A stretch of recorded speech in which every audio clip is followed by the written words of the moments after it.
राम।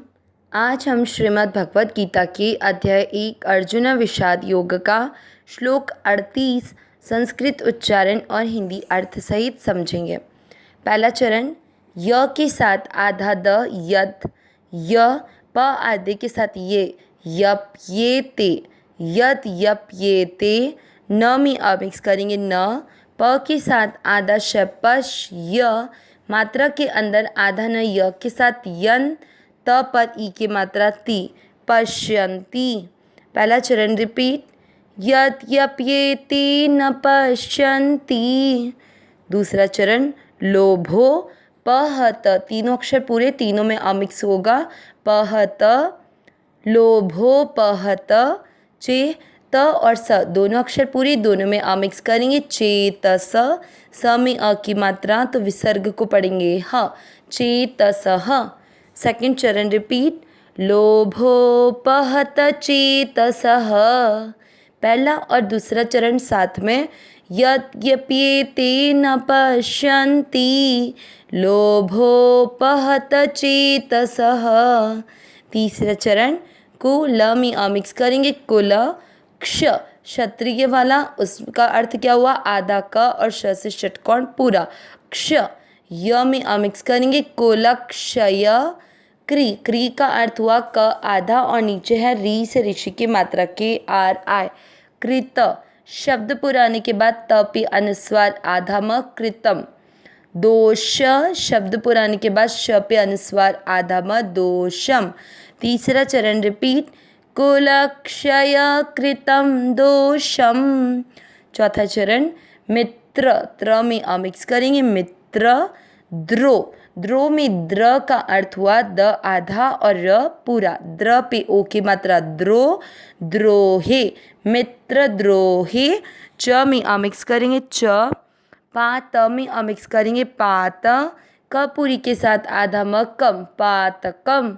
चौथा चरण रिपीट, मित्रद्रोहे च पातकम। तीसरा और चौथा चरण साथ में, कुलक्षय कृतं दोषम, मित्रद्रोहे च पातकम। पूरे श्लोक का उच्चारण एक साथ, यद्यप्येते न पश्यन्ति, लोभोपहत चेतसः, कुलक्षय कृतं दोषम, मित्रद्रोहे च पातकम। एक बार फिर से, यद्यप्येते न पश्यन्ति, लोभोपहत चेतसः, कुलक्षय कृतं दोषम, मित्रद्रोहे च पातकम। श्लोक का अर्थ देखते हैं। हमने पिछले श्लोक में सुना था कि अर्जुन भगवान श्री कृष्ण को युद्ध न करने के अलग अलग कारण देते हुए ये बताते हैं कि युद्ध करना मेरे लिए पूर्णतया अनुचित है, क्योंकि ये धृतराष्ट्र मेरे अपने कुटुंबी हैं और अपने कुटुंबियों को युद्ध में मारकर किसी भी प्रकार का सुख कमाया नहीं जा सकता है।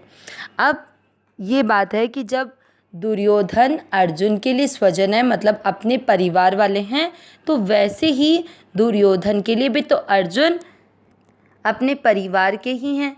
फिर अपने परिवार वाले की सोचकर युद्ध से दुर्योधन तो हट नहीं रहा है। इसका क्या कारण है, उसको अर्जुन अपनी इस बात को सफाई दे रहा है कि अर्जुन ये बताना चाह रहे हैं भगवान श्री कृष्ण को कि दुर्योधन ये जानता है कि मैं भी उसके परिवार वाला हूँ, लेकिन फिर भी वो युद्ध में मेरे सामने क्यों खड़ा है।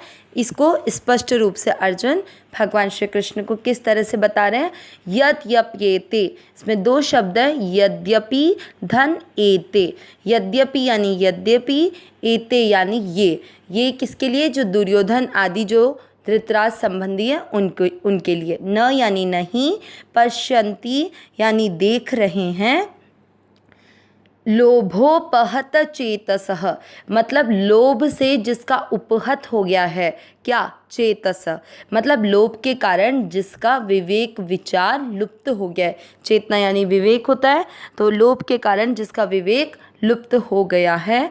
कुलक्षय कृतम, तो यानी कुल का नाश करने से होने वाले दोषम दोष को, मित्रद्रोहे यानी मित्र के साथ द्वेष करने से होने वाले को, च यानी और, पातकम यानी पाप को।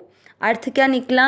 यद्यपि लोभ के कारण जिनका विवेक विचार लुप्त हो गया है, ऐसे ये दुर्योधन आदि, ये में ही दुर्योधन आ जाता है कि ऐसे ये कुल का नाश करने से होने वाले दोष को और मित्र के साथ द्वेष करने वाले से होने वाले पाप को नहीं देखते हैं।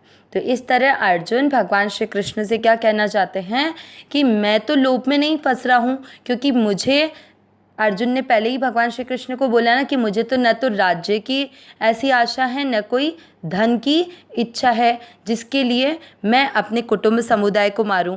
तो इसलिए अर्जुन भगवान श्री कृष्ण से कह रहे हैं कि मैं तो लोभ में फंसकर इन्हें युद्ध भूमि में नहीं मारना चाह रहा, परंतु दुर्योधन आदि जो हैं उनका लोभ के कारण उनका विवेक विचार लुप्त हो गया है। वे ये इस बात को नहीं समझ पा रहे हैं कि जिस राज्य के लिए, जिस धन के लिए वो अपने परिवार समुदाय को मारना चाहते हैं, वो हर समय उनके साथ नहीं रहने वाला है। हो सकता है उस राज्य के रहते उनका शरीर का नाश हो जाए, या उनके शरीर के रहते राज्य उनके हाथ से छिन जाए। तो इस राज्य के लिए वो अपने परिवार वालों को मार रहे हैं, ऐसा विवेक उन लोगों में नहीं है, तभी तो वे युद्ध भूमि में मेरे सामने खड़े हैं। साथ ही वो मित्र के स्वाद अगर जो द्वेष करता है उससे होने वाले पाप को भी नहीं जानते, क्योंकि उनका विवेक लोभ के कारण ढक चुका है। लेकिन मेरा तो विवेक विचार लोभ के कारण लुप्त नहीं हुआ है, इसलिए मैं इस बात को समझ पा रहा हूँ कि ये मेरे परिवार समुदाय वाले हैं, और इसलिए मैं इनको मारकर धन और राज्य की आशा नहीं चाहता, इसलिए मैं युद्ध नहीं करूँगा। इस तरह अलग अलग प्रकार की दलीलें अर्जुन भगवान श्री कृष्ण को युद्ध ना करने का भाव रखते हुए दे रहे हैं। अविनाशी सहज सुख राशि हे नाथ, हे मेरे नाथ मैं आपको भूलूँ नहीं। नारायण नारायण नारायण नारायण।